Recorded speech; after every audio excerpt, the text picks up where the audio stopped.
샬롬 반갑습니다. 6월 3일 수요일 큐티 말씀 나누겠습니다. 하나님의 지혜, 세상의 지혜. 고린도전서 1장 18절에서 31절입니다.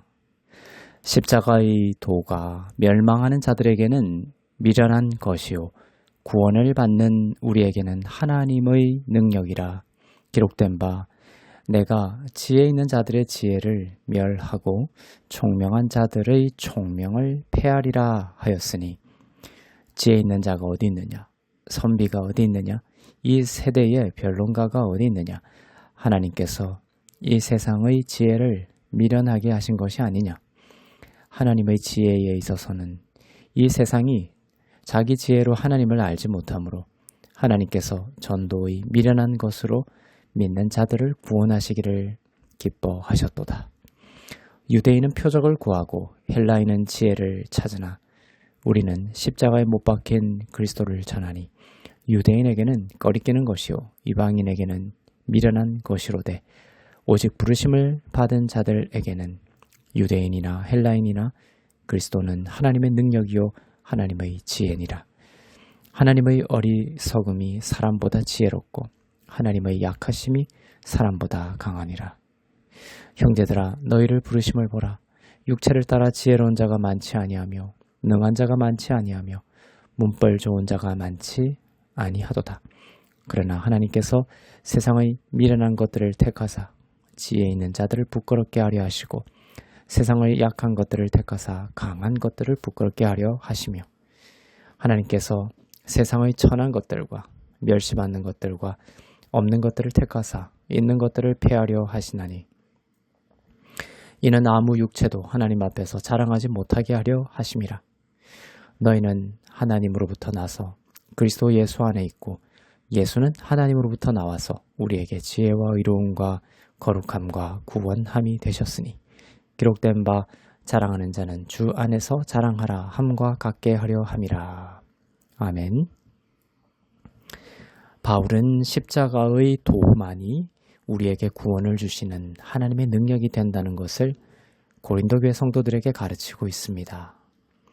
고린도 교회 성도들은 나는 이 사람 파다, 나는 저 사람 파다 라고 하면서 사람을 의지하고 사람들의 현란한 말과 눈앞에 보이는 순간적인 능력들을 뒤쫓아가면서 예수 그리스도의 복음만이 우리를 참되게 구원하는 능력이라는 사실을 잊어버리고 있었습니다.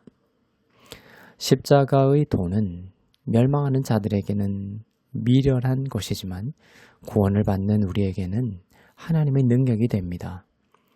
예수님이 십자가에 못 박혀 죽으셨다는 것을 들으면 세상은 그것이 뭐가 중요한데 라고 반응합니다. 미련하고 아무 쓸데없는 내용이라고 합니다. 당장 돈이 내게 더 필요하고 좋은 인맥이 필요하고 커리어를 쌓아야 하고 집도 사고 노후도 준비해야 하고 등등 필요를 말하면서 예수 따위가 내게 무슨 소용이냐고 미련하다. 그것은 미련하다. 이렇게 말을 하죠. 그렇게 말하는 그 사람의 그 호흡과 생명을 주님이 붙들고 계시는 것도 알지 못한 채 예수 그리스도의 복음을 미련하다고 생각합니다. 그러나 성경은 말씀합니다. 십자가의 도, 곧 예수 그리스도의 복음은 우리에게 구원을 주시는 하나님의 능력이라고 말씀합니다. 유대인들은 표적을 구하고 쫓아가는데 익숙했습니다. 헬라인들은 지혜를 추구하고 쫓아가는데 혈안이 되어 있었습니다. 소크라테스, 플라톤 등 수많은 철학과 지혜를 추구하는 문화가 당대를 휩쓸고 있었습니다. 그런 분위기 속에서 예수께서 십자가에 못 박혀 죽으셨다는 복음은 멸시받는 진리였습니다. 지금도 그렇죠. 그러나 그들은 이 세상이 하나님의 말씀으로 움직이고 있다는 것을 알지 못하고 있습니다. 비가 내립니다. 그러나 비가 내리는 이유는 하나님께서 비를 명하셨기 때문입니다. 비가 그칩니다.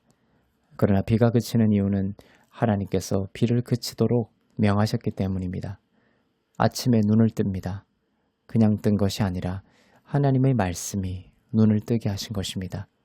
우리가 먹고 걷는 것도 하나님의 말씀이 명하신 능력 때문입니다.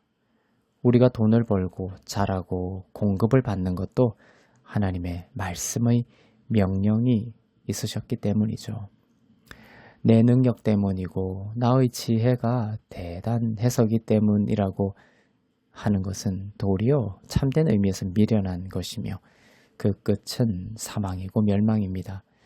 그러나 나의 모든 것이 예수 그리스도의 십자가의 능력과 은혜 때문이라는 믿음으로 사는 자는 하나님의 살아있는 말씀이 모든 죽어가는 것에 다 살리시고 일으키시고 새롭게 하시는 구원의 능력을 경험하게 될 것입니다. 그리고 그 결과는 영원한 생명입니다. 하나님은 세상을 미련하고 약한 것들을 택하셔서 강하고 지혜 있는 자를 부끄럽게 하시고 패하십니다. 이 말뜻은 세상은 인본이고 사람의 힘과 능력을 중시하죠.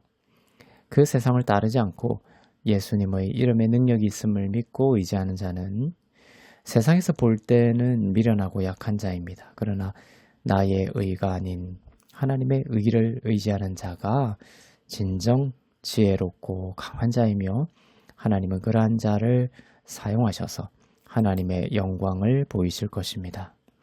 오늘 이 말씀을 암송하고 반복하면서 이 말씀의 능력을 경험할 수 있으면 좋겠습니다. 30절입니다.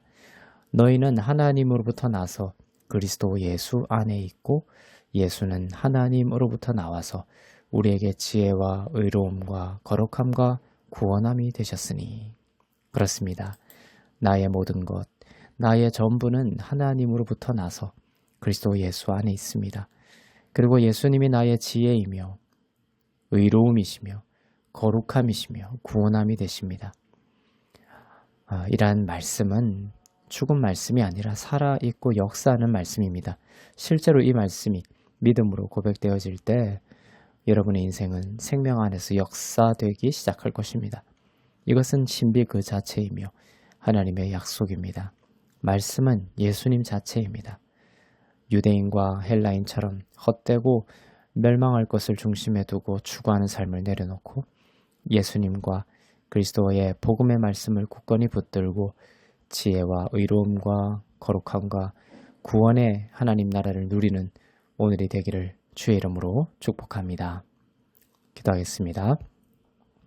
사랑의 하나님 아버지, 우리의 모든 것이 그리스도로부터 왔음을 고백합니다. 예수 그리스도의 십자가로 인해 우리가 죄에서 끊어졌고 하나님의 의와 축복의 자녀가 되었음을 감사합니다. 세상이 추구하는 인본의 힘을 의지하여 살지 않게 하시고 예수의 이름을 부를 때 모든 능력을 은혜로 주시는 그리스도의 복음을 따라 사는 은혜와 믿음의 자녀들 다 되도록 인도하여 주옵소서. 감사드리며 길이요 진리요 생명 되시는 주 예수 그리스도의 이름으로 기도합니다. 아멘.